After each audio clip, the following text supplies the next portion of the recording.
ചാവാണ്ടിരിക്കാനുള്ള വായു തരുന്ന ഈ മരങ്ങളാണ് കേട്ടാ എന്റെ വിഗ്രഹങ്ങൾ.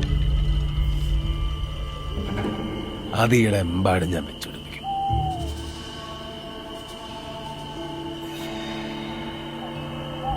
വസൂരി വന്നിട്ട് ആർക്കും വേണ്ടാണ്ട് ചത്തോരെ കത്തിച്ച ഈ സ്ഥലം നമ്മളൊരു താവളം.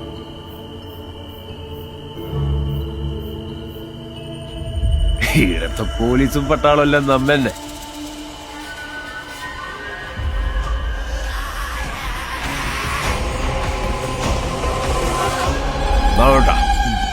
നിങ്ങൾ നോക്കോ, സൂര്യൻ പൊട്ടി താഴെ വീണാലും വെണ്ണീറാവാത്തൊരു കഥയാവും ഞാൻ. എനിക്ക് മരണമില്ലടാ, അതുകൊണ്ട് എനിക്കില്ല. അങ്ങ് വാനക്കോണില് മിന്നി നിന്നൊരമ്പിളി